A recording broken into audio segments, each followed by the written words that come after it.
aliran yang pertama yang ada di dalam Islam. Walaupun ada sebagian yang mengatakan tuh aliran Khawarij dulu yang ada. Ya. Khawarij itu mereka yang berkumpul mengepung Utsman bin Affan. Sehingga sahabat Utsman itu dibunuh oleh mereka. Nah, itu aliran Khawarij itu. Itu apa namanya? Asal usul aliran pertama ada dalam satu Khawarij.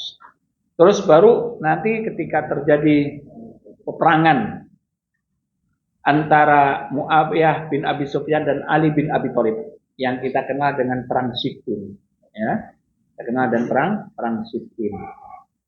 Kemudian terpecah itu pengikutnya Khalifah Ali bin Abi Thalib, dua golongan, yaitu pertama yang mendukung perdamaian yang diajukan oleh pihak Muawiyah bin Abi Sufyan, mendukung perdamaian.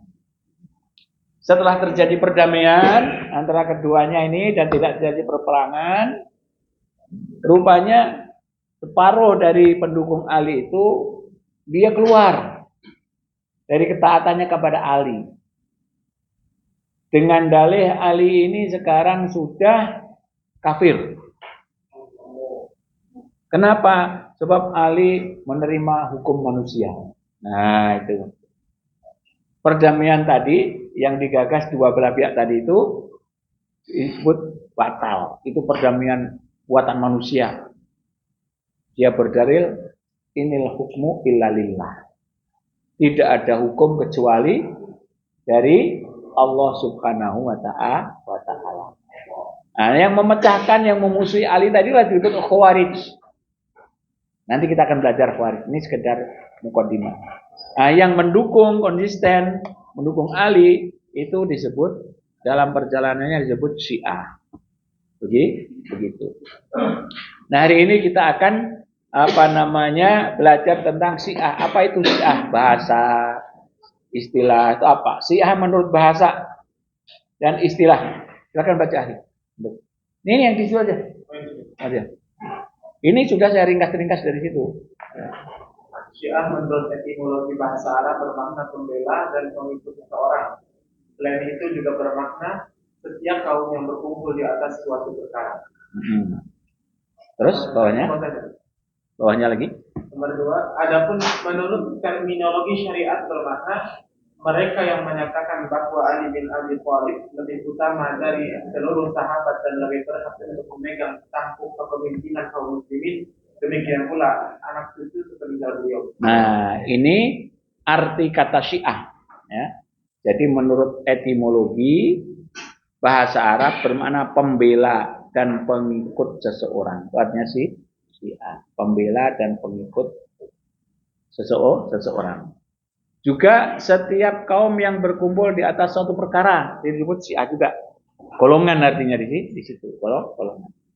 Kalau etimologi, terminologi adalah setiap yang melebihkan Ali bin Abi Thalib terhadap semua sahabat, ya, itu disebut juga Syiah. Juga yang memegang tampuk kepemimpinan kaum muslimin sepeninggal beliau.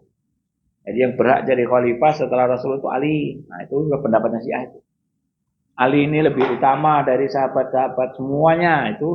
Itulah arti Syiah yang pertama. Ini dari sisi sejarah. Abdullah bin Sabah pencetus Syiah Rafidhah. Pencetus Syiah Rafidhah. Baca ya tuh. Pencetus pertama bagi paham Syiah Rafidhah ini adalah seorang Yahudi dari negeri Yaman, Tan'a, yang bernama Abdullah bin Sabah al-Hijri, yang menampakkan keislaman di masa kekhalifahan Utsman bin Affan. Syekhul Islam Ibnu Taimiyah berkata, asal al-Rafid ini dari munafikin dan orang-orang menampakkan keislaman dan menunjukkan kekafiran. Nah, dia. Jadi pencetusnya siapa? Jadi Syiah itu bukan ajaran dari Nabi Muhammad SAW, Tapi kalau orang Syiah sendiri mengaku ini dari Nabi Muhammad SAW. Jadi ada perdebatan besar antara ulama ahli sunnah dengan Syiah. Yang intinya Syiah ini dari agama Syiah ini bukan dari Islam, bukan dari Rasulullah, nggak ada pada zaman Rasulullah. Orang mereka ada pada zaman Rasulullah. Jadi ulama sudah siap semua orang Syiah, ulama ahli sunnah bahwa masuk. Tapi ketika masuk ke dalam itu sendalnya dibawa, sendalnya dibawa. Kemudian ditanya, kenapa kok sandal kamu dibawa? Sebab ini di zaman Nabi sandal saya dicuri oleh orang Syiah. Jadi jawab apa? Sebab zaman Nabi sandal ini takut dicuri orang Syiah. Bagaimana pada zaman Nabi? Memangnya zaman Nabi ada orang Syiah? Itu kan. Paham nggak maksudnya? Jadi ulama Sunni ini masuk ke dalam ruangan sambil nenteng sendalnya. Kenapa kamu tenteng sendalnya ke dalam? Katanya. Saya takut pada zaman Nabi ini sandal saya dicuri. Dulu ada yang curi sandal orang Syiah katanya. Memang di zaman Nabi ada orang Syiah katanya. Nah udah selesai kan? Zaman Nabi nggak ada Syiah, keluar dia. Antum masih paham nggak? Paham kan? Iya, maksudnya hanya untuk mengatakan bahwa Syiah itu nggak ada pada zaman Nabi. Dengan pakai dalil akal itu tadi, takut kenapa bahwa nanti sandalku dicuri orang Syiah sebagaimana pada zaman Nabi orang Syiah nyuri sandal. Kan dia tanya terus, memang ada orang Syiah zaman Nabi kan gitu kan? Nah, kamu jawab sendiri kan, orang Syiah nggak ada zaman Nabi kan? Itu jebakan. Itu benar ada kisahnya seperti itu. Nggak jadi. Nah, jadi Syiah itu nggak ada pada zaman Nabi. Pencetusnya Abdullah bin Sabah Zindik itu ateis ya. Ia tampakkan sikap ekstrim dalam memuliakan Ali dengan satu slogan Ali yang berhak menjadi imam. Dan ia adalah seorang yang maksum, terjaga dari segala dosa. Jadi kalau untuk baca di sini ketemu juga ini yang Ustaz ringkas-ringkaskan ini ada di situ. Jadi yang punya pemikiran Syiah pertama ini adalah Abdullah bin Sabah, orang Yahudi. Jadi orang Yahudi dia dari awal memang sudah membenci Nabi Muhammad. Dia mendustakan Nabi Muhammad. Mereka kan sudah kalah. Di mana-mana dengan Islam sudah kalah, sudah terpinggirkan. Di Jazirah Arabia sudah terusir. Di mana-mana terusir. Tapi hatinya dendam marah. Bagaimana aku bisa menghancurkan Islam? Dia pakai metode lama dulu. Dia tuh berhasil menghancurkan Kristen dengan merubah akidah orang Kristen yang dulunya percaya kepada Allah, mengakui Nabi Nabi Isa sebagai utusan Allah, Nabi Allah, hamba Allah. Nah ini keberhasilan Yahudi itu merubah ajaran Kristen jadi menyembah 3 Tuhan. Tuhan Anak, Tuhan Bapa, Ruhul Kudus jadi 1. Itu adalah pekerjaan orang Yahudi yang paling berhasil ya, merusak agama Nabi Isa alaihissalam. Nah, dia akan berusaha merusak gitu. Namun alhamdulillah inti ajaran Islam bisa dirusak sama dia. Nah, dijaga oleh Allah. Nah, dia masuk ke bagaimana cara merusak. Nah, itu tadi. Ya datang dari berbagai golongan Islam yang bodoh-bodoh, dia katakan bahwa yang berhak jadi khalifah itu sebetulnya Ali bin Abi Thalib, bukan Abu Bakar, bukan Umar, bukan Utsman yang berhak. Karena setiap nabi itu mempunyai wasi. Wasi itu orang yang diwasiatkan untuk meneruskan apa? Meneruskan perjuangannya, kenabiannya, khalifah. Dan Ali itulah yang ditunjuk oleh Nabi di Ghadir Qum. Nah, itu yang dikembangkan seperti itu.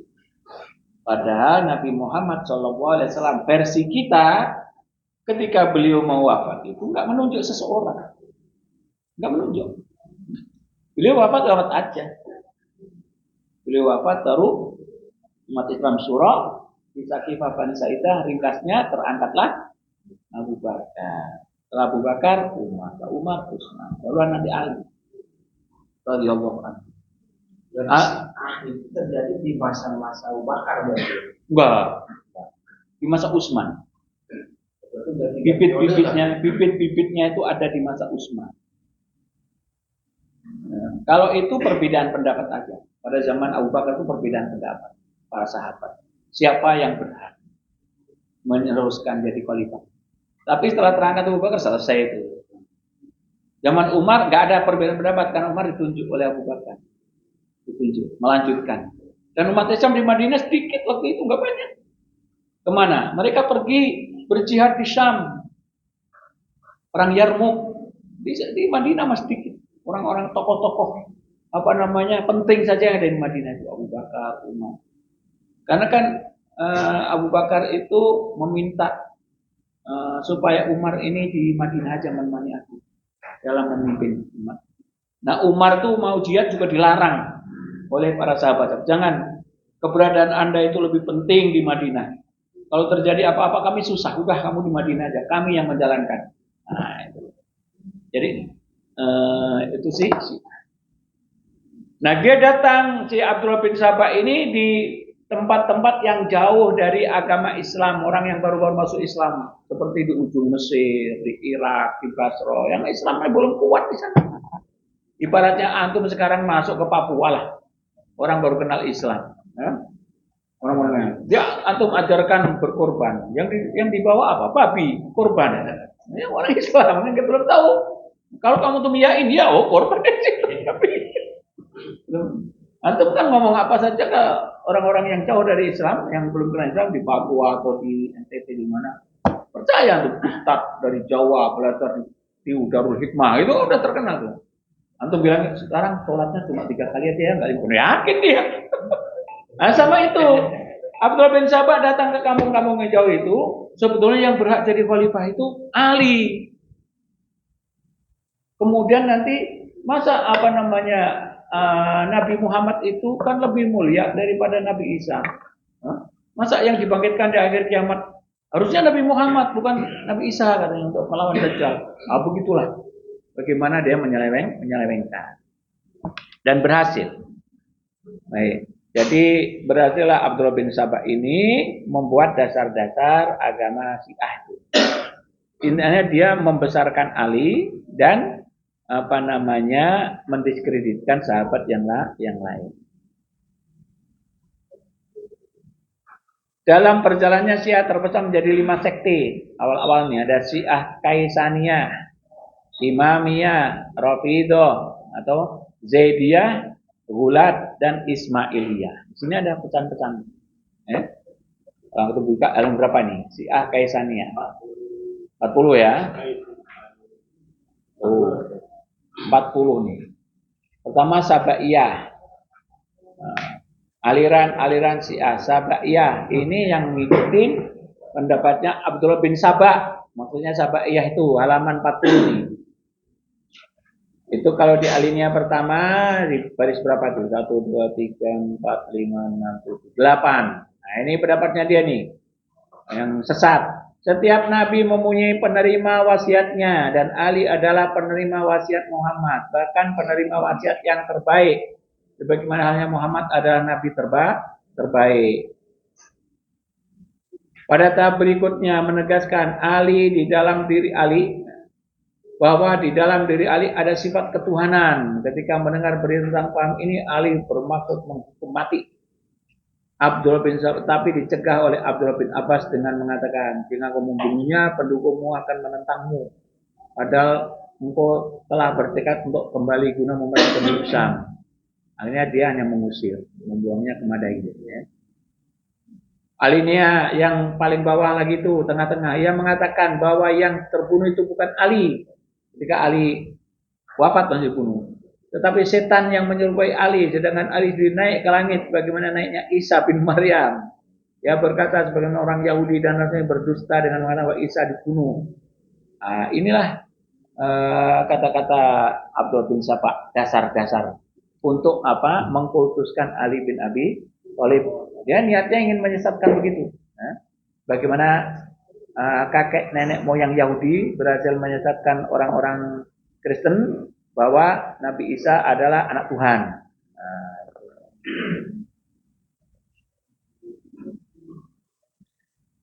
kemudian ada Ghurabiyah. Di sini ada nggak ada Ghurabiyah ya? Ghurabiyah. Ada siapa namanya Ghurabiyah. Dia punya pendapat begini, bahwa malaikat Jibril itu salah memberikan wahyu. Itu kan kurang ajar. Harusnya yang diberikan itu wahyu itu kepada Ali. Salah alamat Ali, bukan kepada Nabi Muhammad, itu kan kurang ajar. Itu pikiran orang Yahudi juga itu. Ghurabiyah. Ghurab itu artinya burung gagak. Burung gagak itu hitam kan? Jadi burung gagak hitam yang banyak nggak bisa dibedakan ini. Nah. Ya sebagaimana malaikat tadi nggak bisa membedakan antara Ali dengan Nabi Muhammad. Itu kan konyol. Konyolnya apa? Nabi Muhammad mendapatkan wahyu usia berapa tahun lagi? 40. Ali waktu itu umurnya berapa tahun? Nggak sampai belasan. Paling sekarang sekitar 8 tahun, 10 tahun. Ali, ya kalau nggak salah sekitar 10 tahun. Masa malaikat Jibril nggak bisa bedakan anak 10 tahun dengan 40 tahun? Nah itu Ghurabiyah namanya. Kemudian ada lagi, tapi ini yang aliran ini apa namanya sudah nggak ada kayaknya. Tapi zaman dulu ada ini. Pada masa ini tidak ada penganut Syiah yang berkelompok Imam Syafi'i. Kaisaniyah, bukan Kalsaniyah ini, salah itu tulisannya. Kaisaniyah halaman 42. Ini satu. Yaitu pengikut Muhtar bin Ubaid As-Saqafi. Pada punya Muhtar berasal dari kalangan Khawarij kemudian masuk ke dalam kelompok Syiah yang mendukung Ali. Nama Kaisannya berhubung dengan nama Kaisan yang bukan Kaisang ya, Kaisan. Nama Kaisannya berhubungan dengan nama Kaisan yang menurut satu kalangan adalah Muhtar bin Ubaid. Jadi Muhtar bin Ubaid ini dulu ingin menebus dosa ceritanya. Orang Irak itu kan dulu yang mengundang Husain bin Ali bin Abi Thalib. Diundang ke Irak itu untuk dibaiat dijadikan khalifah. Karena mereka orang Irak itu berseteru dengan orang Syam, ya, yang di bawah khalifah Bani Umayyah gitu. Jadi bujuk-bujuk tuh. Tapi sebetulnya Husain tuh nggak mau, tapi kan dibujuk-bujuk, akhirnya dia berangkat datang ke sana. Jadi yang mengundang orang Irak datang ke sana dengan keluarganya yang cukup banyak, hampir 78 orang atau berapa begitu. Ketika datang ke situ, rupanya sudah tercium oleh itu, kok tidur saudaraku? Jangan tidur dong. Enak-enak begini belajar. Kita capek-capek ngajar tidur. Mengetahui ada gerakan peperangan lah begitu ya. Bisa jadi di sini. Terlalu lama kalau cerita itu saya. Intinya ada namanya Muhtar bin Ubaid ini yang menyesal akhirnya tadi Husain dibunuh ya. Dibunuh, tapi orang-orang Irak ini nggak menolong karena takut dengan penguasa pusat. Nah, dalam perjalanannya sadar mereka. Dia akan menuntut bila orang yang membunuh Husain ini harus dibalas kan begitu. Nah, dipimpinlah Muhtar bin Ubaid yang dari Kaisan tadi, wilayah Kaisan tadi. Nah, kemudian dalam perjalanannya si Muhtar bin Ubaid ini justru malah tersesat, ya, tersesat, menganggap dirinya Tuhan, bukan menganggap dirinya Nabi, gitu, Nabi palsu. Akhirnya banyak menyesatkan orang. Nah, pengikut-pengikutnya inilah yang terus-menerus membesarkan Ubaid ini, yaitu Kaisaniyah tadi. Kemudian yang paling penting diantara ini adalah Imamiyah atau Rafidah yang ada pada zaman sekarang ini. Ada Zaidiyah ini yang mirip dengan Ahli Sunnah wal Jamaah. Mirip alirannya. Dia tidak berlebih-lebihan dalam mengkultuskan Ali bin Abi Thalib. Kalau yang sekarang ini Isna Asariyah atau Rafidhah,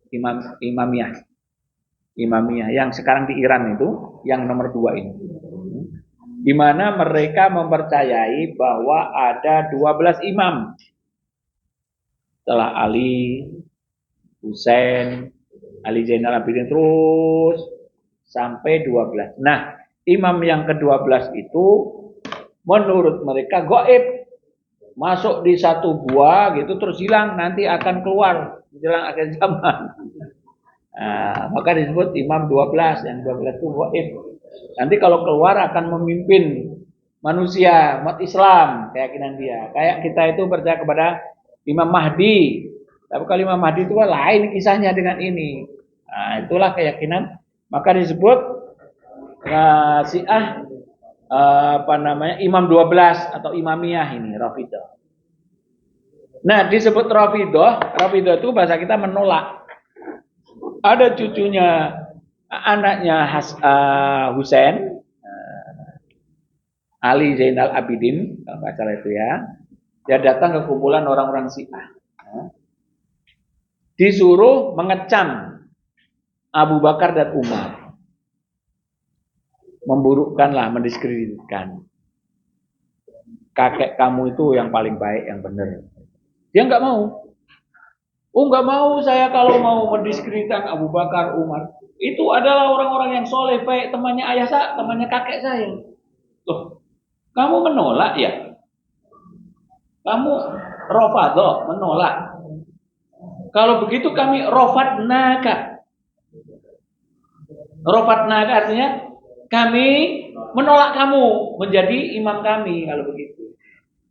Berhubung kamu nggak mau menjelekkan, nggak mau melebihkan Ali atas Abu Bakar dan Umar, Rafadnaka, aku menolak. Nah, disebutlah mereka itu aliran Rafidhah yang menolak. Dia benar tadi cucunya Ali bin Abi Thalib itu, Ali Zainal Abidin. Sebab kakek Abu Bakar, Umar itu kakek nenek temannya kakek saya, orang-orang baik. Kamu nggak mau. Kalau begitu kami tolak. Nah, itu dari kata-kata Rafadnaka. Jadi itu dari sisi sejarah. Rafidhah menurut etimologi bahasa Arab bermakna meninggalkan. Sedangkan dalam ilmu syariat bermakna mereka yang menolak imamah kepemimpinan Abu Bakar, Umar radhiyallahu anhum, berlepas diri dari keduanya dan mencela lagi menghina para sahabat Nabi. Menolak Abu Bakar, menolak Umar, menolak Utsman, itu namanya Rafidhah. Ini asal kata Rafidhah ada tadi disebutkan. Nih, baca tuh. Seluruh sahabat Rasulullah mencintai Abu Bakar dan Umar dan memandang bolehnya memberontak terhadap para pemimpin yang jahat. Maka ketika itu muncul di Kufah di tengah-tengah para pengikut membaiatnya, mendengar dari sebagian mereka celaan terhadap Abu Bakar dan Umar. Ia pun mengingkari hingga akhirnya mereka para pengikutnya meninggalkannya. Maka ia berkata, kalian tinggalkan aku, maka dikatakanlah bahwa penamaan mereka dengan Rafidhah dikarenakan perkataan Zaid kepada mereka, Rafatumuni, kalian menolakku, itu namanya Rafidhah. Kalau begitu kami menolakmu, Rafadnak, maka dinamakan mereka Rafidhah, artinya yang menolak. Dan orang yang berbaiat dan sepakat dengan Zaid bin Ali bin Husain disebut Zaidiyah. Tapi yang sepakat dengan Zaid tadi bukan Rafidhah tapi Zaidiyah. Begitu ceritanya. Setiap pencela Abu Bakar dan Umar adalah Syiah. Apa nih? Tuh foto bener itu, bukan editan itu. Ya. Foto Khomeini ketika akan dikebumikan jatuh dari keranda tersingkap auratnya. Jadi orang histeris kan, tarik ambil berkahnya sampai seperti itu. Imam Malik bin Anas berkata, mereka itu adalah satu kaum yang berambisi untuk menghabisi Nabi namun tidak mampu. Maka akhirnya mereka celah para sahabatnya agar kemudian dikatakan bahwa Nabi Muhammad seorang jahat. Karena kalau memang dia orang soleh, niscaya para sahabatnya adalah orang-orang yang soleh. Komentar Imam Malik.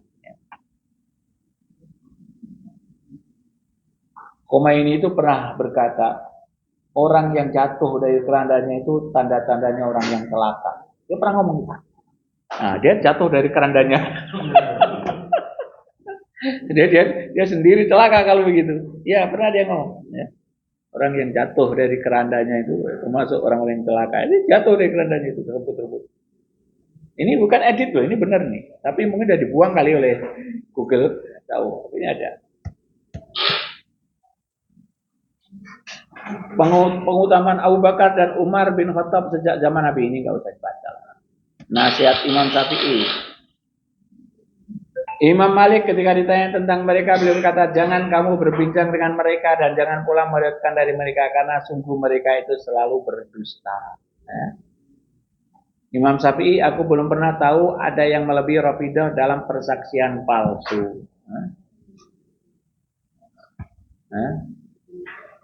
Jadi Al-Qalal dari Abu Bakar Al-Mardi itu bertanya kepada Abu Abdillah tentang orang yang mencela Abu Bakar, Umar dan Aisyah. Beliau menjawab, ma'arahu alal Islam. Aku tidak melihatnya di atas Islam. Yang mencela para sahabat itu ma'arahu alal Islam. Man syatama akhafu alaihil kufru misla ar-rawafid. Barang siapa mencela sahabat Nabi, maka aku khawatir ia menjadi kafir seperti halnya orang-orang Rafidah. Jadi nggak boleh mencela Nabi. Sahabat Nabi tidak boleh mencela. La tasubbu ashabi. Kenapa Iran itu membenci Sunni? Nih, orang-orang Iran Majusi yang tidak masuk Islam menaruh dendam kepada Islam dan kaum muslimin karena kaum muslimin telah meruntuhkan kejayaan Imperium Persia yang berkuasa di muka bumi selama 12 abad. Jadi orang-orang Iran dulu itu, Persia itu benci pada Islam, kepada umat Islam Arab Nabi Muhammad karena kerajaannya dikalahkan. 12 abad berdiri tahu-tahu hilang. Kaum Yahudi menaruh dendam karena kaum muslimin telah mengalahkan Yahudi, Bani Qainuqa, Bani Nadir, Bani Quraidah, Yahudi Khaybar, mengusir kaum Yahudi dari Jazirah Arab. Nah, ini yang terjadi. Itu tadi tinjauan Syiah dari sisi sejarah ya. Dari sisi akidah.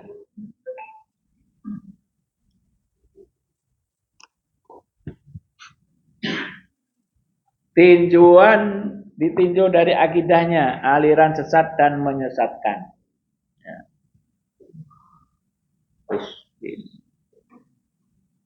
Itu luka itu asli itu. Asli luka. Asli itu. Yang itu 10 Asyura kalah. Kan imannya juga mereka nggak sama kan. Iman kesyiahannya kan nggak sama. Kenapa itu terjadi? Nah itu tadi yang saya bilang. Jadi ketika Husain bin Ali itu dibantai oleh orang-orang dalam peperangan itu, ya, kemudian orang-orang Irak yang tinggal di situ yang dulu mengundang menyurati Husain untuk datang, tidak melakukan pembelaan apa-apa. Nah, setelah itu selesai, dia menyesal ceritanya, mau tobat. Aku ngundang kok malah aku biarkan ke musuhnya hingga dibantai. Dosa besar begitu. Ingin bertobat. Maka mereka itu kalau bahasa di hadis itu namanya niyaha. Menangisi, menyesali gitu kan. Nah, tobatnya dia itu dengan melukai seperti itu. Ada mukul-mukul dulu. Melukai ujungnya pakai pisau. Jadi tobat, bahkan anak-anaknya pun dibelek-belek sini, lukain begitu. So, itu bertobat menurut dia, ya, menurut setan. Karena Islam mengajarkan tobat nggak seperti itu. Gimana tobat? Islam apa? Dengan apa? Meninggalkan keburukan lah, melakukan kebaikan untuk lebih dekat lagi dengan sholat, tahajud, istighfar. Itu tobat kita. Menyesali. Enggak sampai melukai seperti itu. Nah itu menurut dia itu 10 Asyura.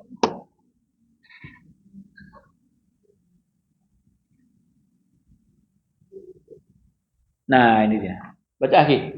Tuh yang pakai sweater bagus ini. Kayak pelajar Pakistan. Pada periode pertama. Satu, keyakinan bahwa Imam sudah Rasulullah SAW adalah Ali bin Abi Thalib. Sesuai dengan sabda Nabi SAW. Karena itu para khalifah itu merampok pimpinan dari tangan Ali bin Abi Thalib. Nah itu masalah imam. Tuh kesesatannya hanya mengakui Ali, yang lain itu salah. Dua, keyakinan bahwa imam mereka maksum, terjaga dari salah dan dosa.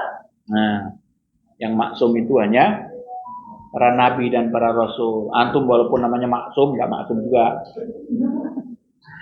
Terus, Tiga, keyakinan bahwa Ali bin Abi Thalib dan para imam yang telah wafat akan hidup kembali sebelum hari kiamat untuk balas dendam kepada lawan-lawannya, yaitu Abu Bakar, Umar, Utsman, Aisyah, dan lain-lain. Ini kayak kisah apa ini ya? Bagaimana nanti kalau hari kiamat Ali bin Abi Thalib imam akan hidup lagi, ya, membalas dendam kepada lawan-lawannya. Siapa yang jadikan lawan? Mereka. Nah, ini akidah-akidahnya yang salah.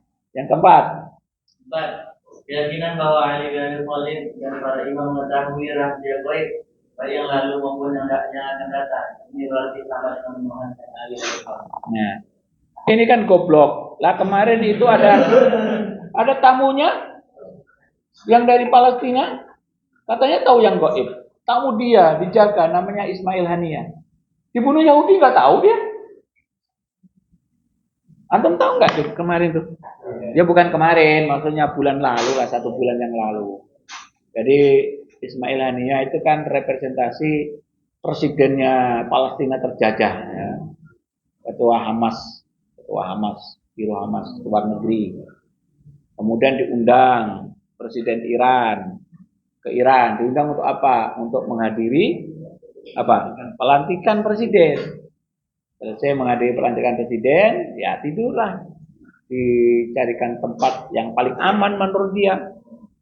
Tempat itu punyanya Garda Revolusi, ya. Di RGC atau apa itu namanya. Garda Revolusi yang menggulingkan pemerintah dulu.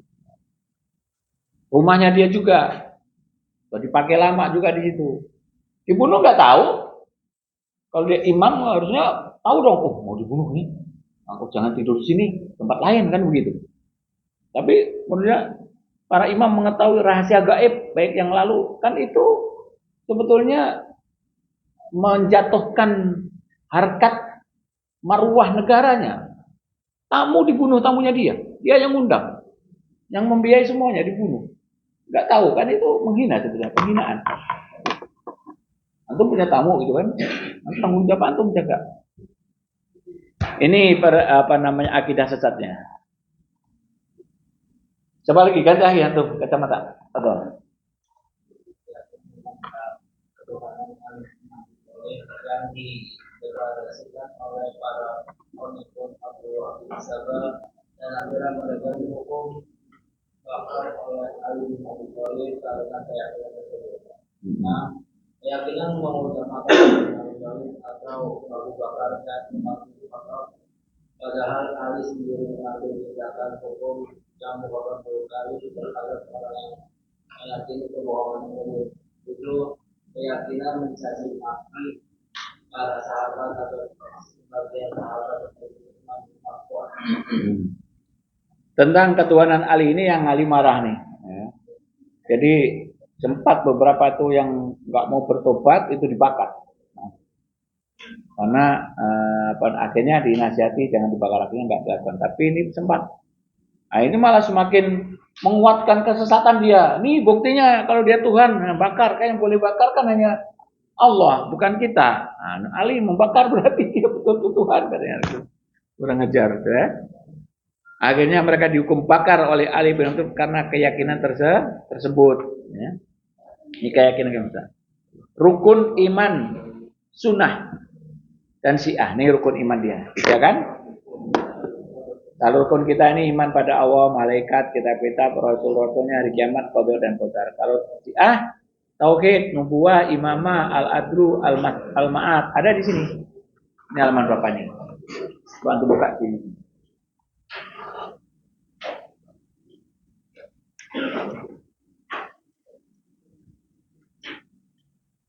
Ini ringkesan ya yang kita sampaikan, tanpa harus baca dari bukunya ini. Ada.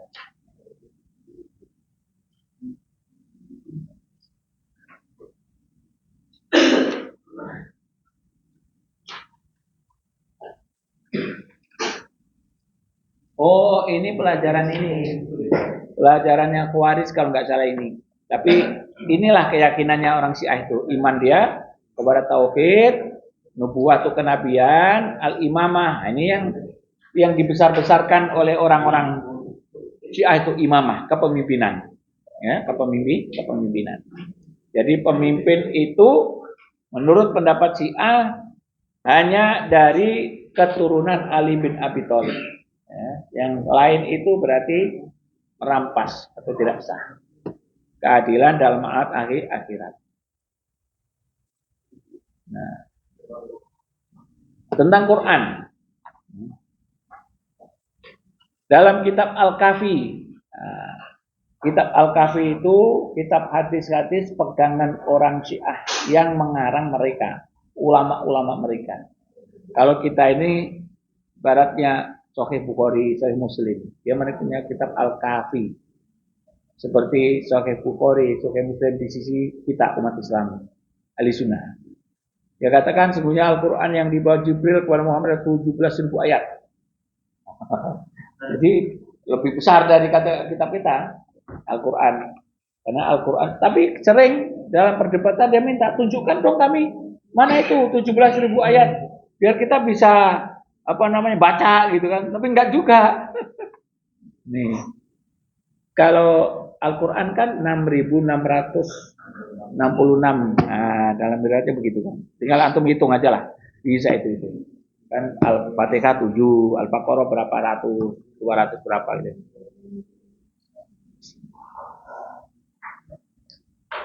Nah, ada dia bilang namanya Mushaf Fatimah. Nah, Mushaf Fatimah. Ini bukan saya ambil sembarangan, ini dari kitab-kitab Syiah ini. Ya.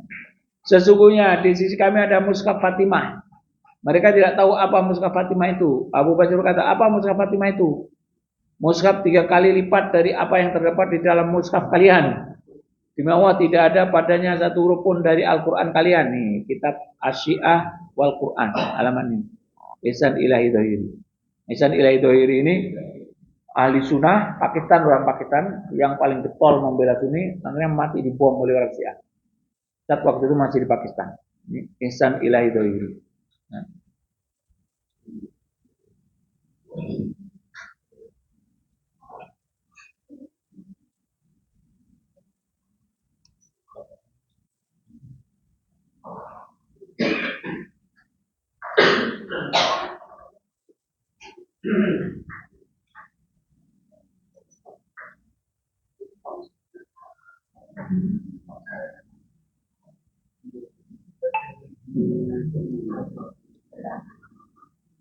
Kelihatan enggak?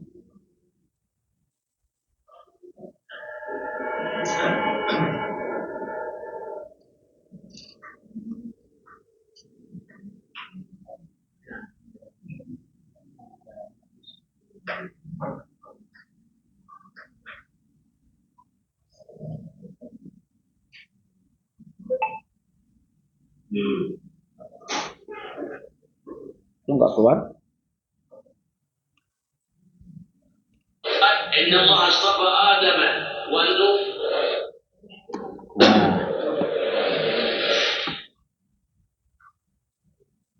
Mereka menuduh sahabat. Inna Allah astafa Adam wa Nuh wa ala Ibrahim wa ala Imran wa ala Muhammadin 'ala al-'alamin. Untuk dengarkan dulu.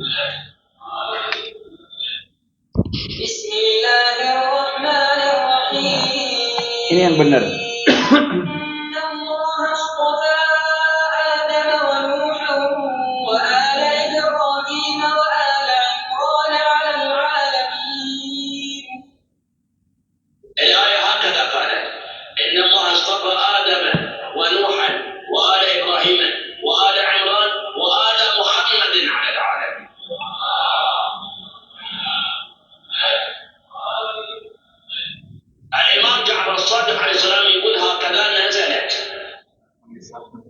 ولكنهم حذفوها.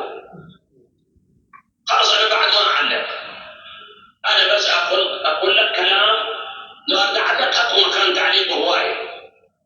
أي Antum tahu apa maksudnya ngomong ini? فكلمة آل محمد ضمن هذه الآية. لو أتعلق أكو مكان تعليق هواي. Menghentikan kok gak bisa, kenapa? أي Ini stop. Nah, jadi dia tadi bilang bahwa sahabat itu merubah ayat. Allah berfirman, Inna wastofa Adama wa Nuhan wa ala Imrona alal alamin. Harusnya itu ayatnya tambah wa ala Muhammad alal alamin. Jadi sahabat itu yang merubah ala Muhammad itu. Nah, yang benar itu tadi ucapan orang Syiah. Makanya keyakinannya banyak yang beda nih orang Syiah kan.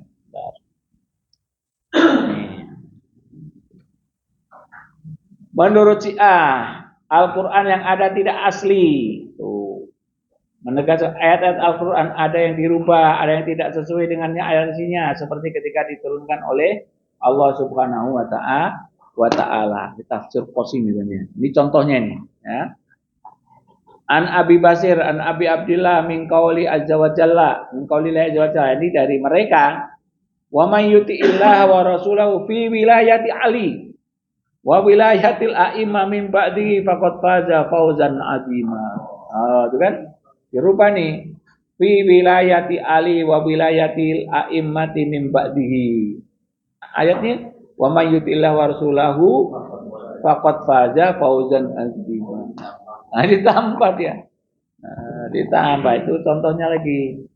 Fasata'lamuna man huwa fi dhalalim mubin ayyama syarrul mukadzibin haitsu amba'tukum risalata rabbi fi wilayati Ali alaihissalam wal a'immah min ba'dihi man huwa fi dhalalim mubin. Nambah-nambah begini wilayah, ya. Begitulah yang dilakukan orang Syiah. Para sahabat ini sahabat yang mulia, ya, sudah mendapat gelar dari Allah radhiyallahu anhum wa radu an. Ya. La tasubbu ashabi walau anna ahadakum anfaqa misla uhudin dhahaban ma balagha mudda ahadihim wala nasifa.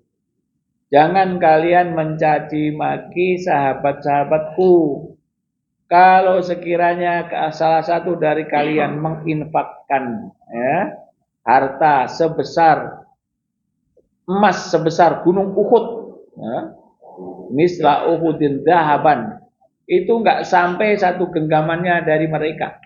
Ya, jadi kalau antum sekarang kaya raya, ya, punya emas dulu di Freeport itu, satu lembah itu, antum infakkan itu enggak bisa menyamai satu genggamnya infaknya para sahabat. Kenapa tahu enggak sampai bisa menyamai? Di dalam Islam itu kan ada namanya amal jariyah, kebaikan.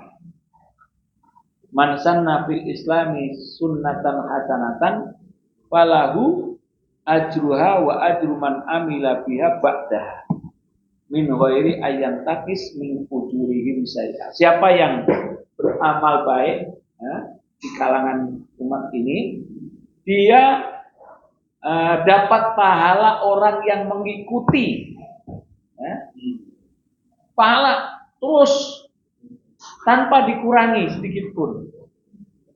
Jadi kalau MLM, para sahabat itu udah 14 abad dapat amal terus. Nabi Muhammad mengajarkan Al-Fatihah kepada sahabat Abu Bakar. Ya, Nabi Muhammad dapat pahala dari Abu Bakar mengamalkan Al-Fatihah. Abu Bakar mengajarkan ke tabi'in. Tabi'in itu terus manusia. Jadi sahabat itu 14 tahun MLM dapat kebaikan terus. Lah antum baru hidup sekarang, mau dapat dari mana? Mau menyamai? Tidak bisa, ya. Apalagi mengikuti Nabi dalam keadaan susah, ya. Menurut mereka semua sahabat itu setelah Nabi wafat murtad. Nah, untuk bilang kan, manusia sepeninggal Nabi dalam keadaan murtad kecuali 3 orang. 3 orang tanya Mikdad, Abu Dzar, dan Salman Al Farisi. Ini siapa ini? Sudah siap ya? Peluk-pelukan indah itu dengan Ali Khamenei itu. Ini juga bukan prop, ini betulan ini dapat begini. Kalau sekarang umat Islam ini nyium tangannya ikan paus. Ikan paus.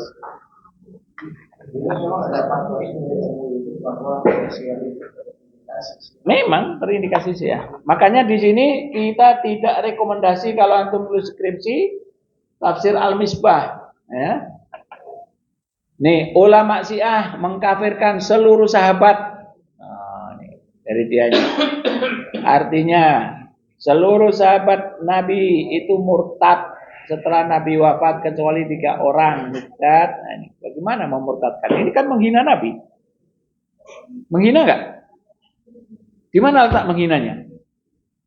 Kalau seluruh sahabat itu murtad kecuali 3, di mana letak penghinaannya? Jawablah. Berarti menghina Nabi Muhammad itu enggak berhasil dakwahnya. Betul enggak? Lah yang kan didakwahi murtad semua. Kan enggak berhasil itu. Nah itu kan. Masa Nabi Muhammad enggak berhasil? Yang meruntuhkan Romawi, meruntuhkan Persia, membawa peradaban. Nah itu.